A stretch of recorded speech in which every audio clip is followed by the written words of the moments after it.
तो मूवी शुरू होती है और हमें डॉक्टर विल को दिखाया जाता है जो कि अपने एक स्पेशल प्रोजेक्ट के लिए एक मीटिंग अटेंड करने आए होते हैं। ये प्रोजेक्ट आर्टिफिशियल इंटेलिजेंस पर बेस्ड है। विल चाहता है कि वो आर्टिफिशियल इंटेलिजेंस में ऐसी क्वालिटीज को ऐड करे जो कि ह्यूमंस के अंदर होती हैं, यानी कि ह्यूमंस की जैसे सोचने समझने की एबिलिटी। ह्यूमंस की इस एबिलिटी को सैपियंस कहा जाता है और इसी पर विल काम कर रहा होता है। वो एक ऐसे कंप्यूटर को बिल्ड करना चाहता है जो कि टेक्नोलॉजी और ह्यूमन एबिलिटीज का कॉम्बिनेशन हो ताकि वो वर्ल्ड के लिए कुछ बेहतर कर सके। असल में ये ड्रीम विल की वाइफ एवलिन का है। वो वर्ल्ड को एक बेटर प्लेस बनाना चाहती है और विल उसके इस ड्रीम को पूरा करना चाहता है। एवलिन खुद भी एक बहुत ही काबिल साइंटिस्ट है और विल के प्रोजेक्ट में उसकी हेल्प कर रही है। इसके बाद सीन एक और साइंटिस्ट मैक्स पर जाता है। असल में मैक्स विल और एवलिन का फ्रेंड है जो भी विल के साथ उसके प्रोजेक्ट पर काम कर रहा है। हम देखते हैं कि मैक्स एक घर के अंदर आता है जहाँ पर वो देखता है कि उस घर की हालत बहुत ही बुरी है। ऐसा लगता है कि कोई सालों से वहाँ पर नहीं आया। लेकिन फिर मैक्स की नजर वहाँ पर सनफ्लावर पर पड़ती है जो कि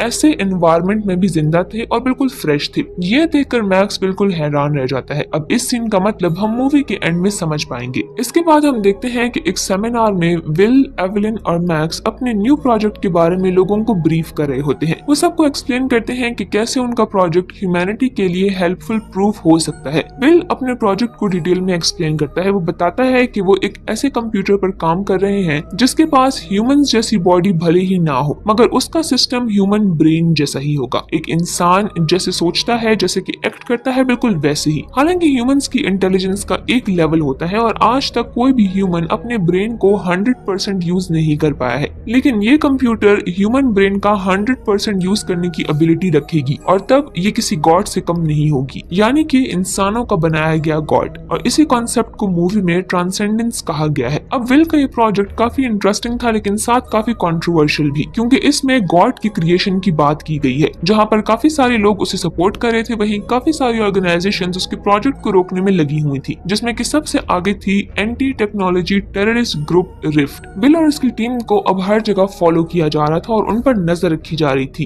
एक दिन जब विल अपनी टीम के साथ मीटिंग अटेंड कर रहा होता है तो तब रिफ्ट का एक एजेंट विल पर शूट करता है और इसके बाद खुद भी सुसाइड कर लेता है। लकीली विल को गोली छू कर गुजरी थी तो इसीलिए वो बच जाता है। लेकिन ये सब रुकता नहीं है और ये ऑर्गेनाइजेशन अब सभी आर्टिफिशियल इंटेलिजेंस ग्रुप के अगेंस्ट हो चुकी है। हम देखते हैं कि दुनिया भर में जहां जहां भी आर्टिफिशियल इंटेलिजेंस कंपनी है वहां पर या तो बॉम्ब ब्लास्ट करके या फिर एम्प्लॉयज के खाने में जहर मिला के उन्हें मारा जा रहा था, क्योंकि उनका मानना है कि इस टेक्नोलॉजी की वजह से गॉड को रिप्लेस किया जा सकता है और इस वजह से दुनिया तबाह हो सकती है। इसलिए वो तकरीबन दुनिया के सभी आर्टिफिशियल इंटेलिजेंस ऑर्गेनाइजेशंस को डिस्ट्रॉय कर चुके होते हैं। सिर्फ अब विल की लैब ही बची होती है। अब एक दिन विल की लैब में FBI एजेंट डोनाल्ड आता है उससे हेल्प लेने के लिए ताकि कि इस टेक्नोलॉजी को सेव किया जा सके। वो बताता है कि विल की लैब ही एक ऐसी लैब है जहां पर आर्टिफिशियल इंटेलिजेंस प्रोजेक्ट किए जा सकते हैं, इसीलिए डिफेंस डिपार्टमेंट उससे मदद चाहती है। लेकिन विल इसके लिए मना कर देता है क्योंकि वो अपनी रिसर्च में गवर्नमेंट को इन्वॉल्व नहीं करना चाहता। तब एजेंट डोनाल्ड विल से उनका एक AI प्रोजेक्ट पिन दिखाने को कहता है। असल में ये एक ऐसा सुपर पावर क्वांटम मशीन है जो कि किसी भी इंफॉर्मेशन को सेकंड्स में कंप्यूट कर सकता है, मगर इसमें फिलहाल नेचर ऑफ सैपियंस की कमी होती है और इसी पर विल काम कर रहा होता है। अब जब पिन को एक्टिवेट किया जाता है तो वो जोसेफ और डोनाल्ड की आइडेंटिटी को रिकॉग्नाइज कर लेता है। हालांकि दोनों ही पहली बार इस लैब में आए होते हैं। अब ये लोग इस बारे में बात कर ही रहे होते हैं कि तभी विल को कमजोरी सी फील होती है और एवलिन उसे घर ले जाती है, मगर विल की तबीयत ठीक नहीं हो रही थी, इसलिए वो उसे हॉस्पिटल लेकर जाती है, जहां पर हमें पता चलता है कि विल को जो बुलेट छू कर निकली थी वो पोलोनियम मेटल से बनी थी जो कि हाईली रेडियो एक्टिव होता है, जिसकी रेडिएशंस की वजह से विल के काफी सारे ऑर्गन्स डैमेज हुए हैं। डॉक्टर्स बताते हैं कि विल अब 1 मंथ से ज्यादा सरवाइव नहीं कर सकता। अब ये सुनकर एवलिन बहुत ज्यादा दुखी होती है। वो दिन रात ये सोचती है कि विल को कैसे बचाया जाए। तब उसे एक ख्याल आता है। वो मैक्स के पास जाती है और उसे बताती है कि क्यों ना हम विल की कॉन्शियसनेस को पिन में अपलोड कर दें। इस तरह अगर विल की मौत भी हो जाए तो तब भी सिर्फ उसकी बॉडी ही खत्म होगी, मगर उसका ब्रेन, उसकी कॉन्शियसनेस इस आर्टिफिशियल इंटेलिजेंस टेक्नोलॉजी पिन की हेल्प से हमेशा जिंदा रहेगी। मैक्स एवलिन को समझाता है कि ये एक्सपेरिमेंट आज तक सिर्फ मंकीज पर किया गया है, जो भी इस लेवल तक नहीं जिसका तुम कह रही हो। ह्यूमंस के लिए इस एक्सपेरिमेंट का सक्सेसफुल होना बहुत ही मुश्किल है। एवलिन उसे अपनी रिसर्च दिखाती है और वो अपने काम को लेकर बहुत ही कॉन्फिडेंट होती है। जब विल को ये बात पता चलती है तो वो भी मैक्स को समझाता है कि उसे एवलिन की हेल्प करनी चाहिए। विल ने तो वैसे भी मर ही जाना है, अगर मैक्स कोशिश करेगा तो शायद ये प्रोजेक्ट सक्सेसफुल हो भी सकता सकता है, जिसके बाद मैक्स मान जाता है और ये दोनों अब दिन रात इस प्रोजेक्ट पर काम करते हैं और बहुत ही मेहनत करते हैं। इसी सब में 1 महीना गुजर जाता है और एक दिन एवलिन देखती है कि विल की मौत हो चुकी है। मैक्स और एवलिन उसकी फ्यूनरल से जब वापस आते हैं तो एवलिन एआई पर काम करके उसे स्टार्ट करने की कोशिश करती है, मगर वो इसमें सक्सेसफुल नहीं होती। वो फ्रस्ट्रेट होकर सब कुछ बंद करने लगती है, मगर तभी स्क्रीन पर एक मैसेज टाइप होता है कि आई एम हियर। ये देखकर एवलिन बहुत ही खुश हो जाती है और पूछती है कि क्या वो विल है। तभी स्पीकर में विल की आवाज आती है, मगर आवाज डबल होने की वजह से वो ठीक से समझ नहीं पाते। तभी विल खुद ही अपनी कोडिंग शुरू कर देता है। प्रोजेक्ट को गवर्नमेंट से छुपाने के लिए एवलिन कंप्यूटर को फिलहाल बंद कर लेती है,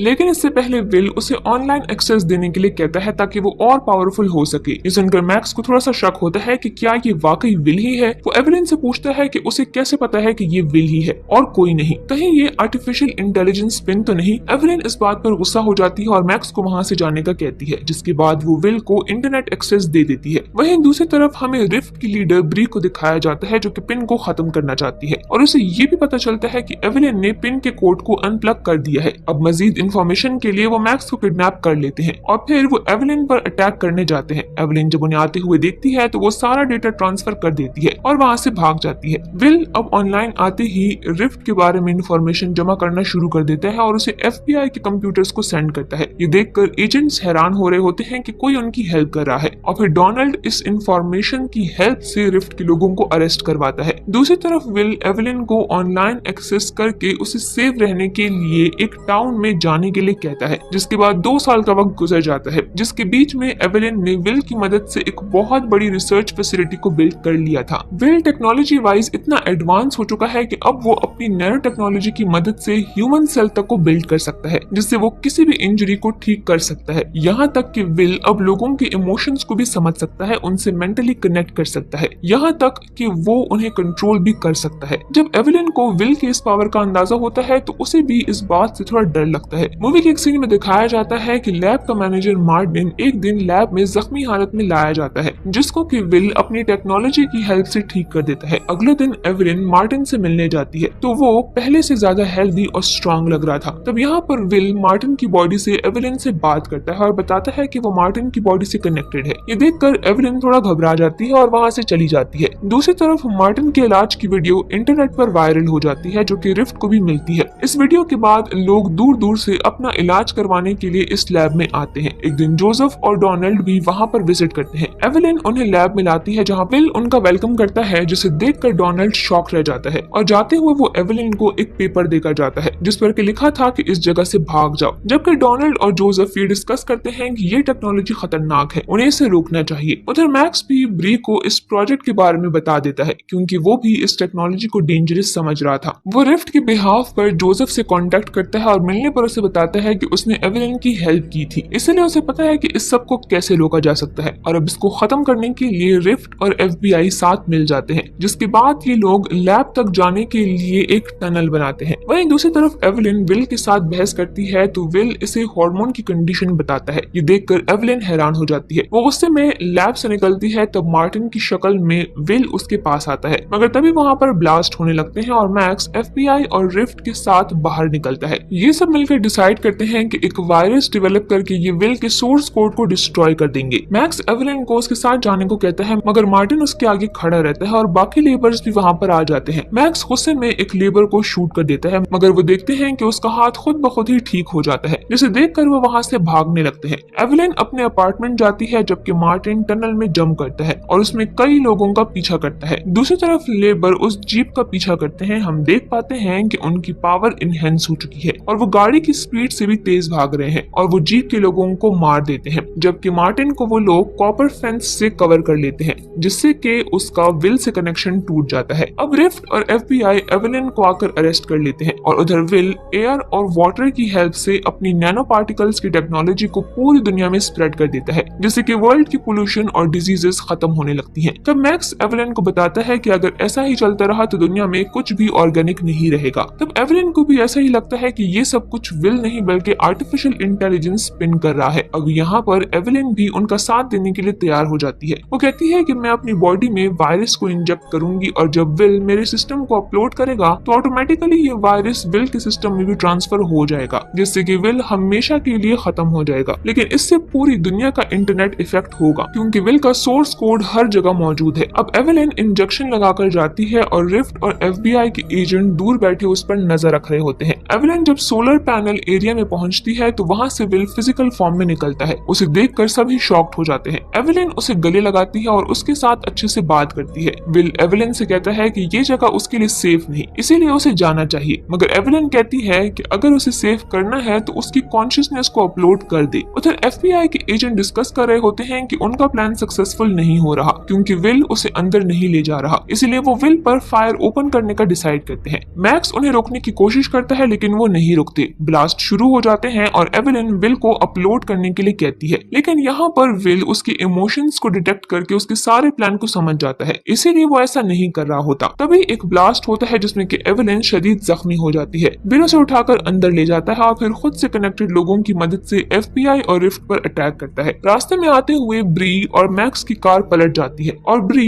मैक्स को गन पॉइंट पर लेकर विल को धमकी देती है कि अगर उसने वायरस को अपलोड ना किया तो वो मैक्स को मार देगी। अब विल अपने सिस्टम से ये सब कुछ देख रहा होता है। वो या तो इस वक्त एवेलिन को हील कर सकता था या फिर उसकी कॉन्शियसनेस को अपलोड करके मैक्स की जान बचा सकता था। एवेलिन विल को समझाती है कि मैक्स को उनकी गलतियों की सजा नहीं मिलनी चाहिए। विल उसकी बात समझ जाता है और वो उस वायरस को अपने अंदर अपलोड करने लगता है। फिर वो एवेलिन से कनेक्ट होकर उसे दिखाता है कि कैसे वो ये सब उसके ड्रीम को पूरा करने के लिए कर रहा था, एक बेटर वर्ल्ड जैसा एवेलिन चाहती थी। और एवेलिन समझ जाती है कि उसने गलत समझा, ये तो उसका विल ही है जो कि उसके ड्रीम को पूरा करना चाह रहा था। अब वायरस के अपलोड होने की वजह से विल का सभी लोगों से कनेक्शन टूट जाता है। विल एवेलिन को अपने घर के गार्डन में लगे सनफ्लावर्स याद करने को कहता है और जब तक मैक्स उनके पास पहुंचता है तब तक वो दोनों ही मर चुके होते हैं और इसी के साथ पूरी ग्लोबल टेक्नोलॉजी शट डाउन हो जाती है। इसके बाद हमें मूवी के स्टार्टिंग वाला सीन दिखाया जाता है जहाँ पर मैक्स विल और एवेलिन के घर आता है और वहाँ पर वो उन सनफ्लावर्स को देखता है जो कि आज 3 साल बाद भी वैसे ही फ्रेश है। उन सनफ्लावर्स से गिरने वाला पानी नीचे पड़े ऑयल वाले पानी को क्लीन कर रहा था और वो समझ जाता है कि गार्डन के कॉपर फेंस ने किसी तरह से विल के नैनो पार्टिकल्स को प्रोटेक्ट किया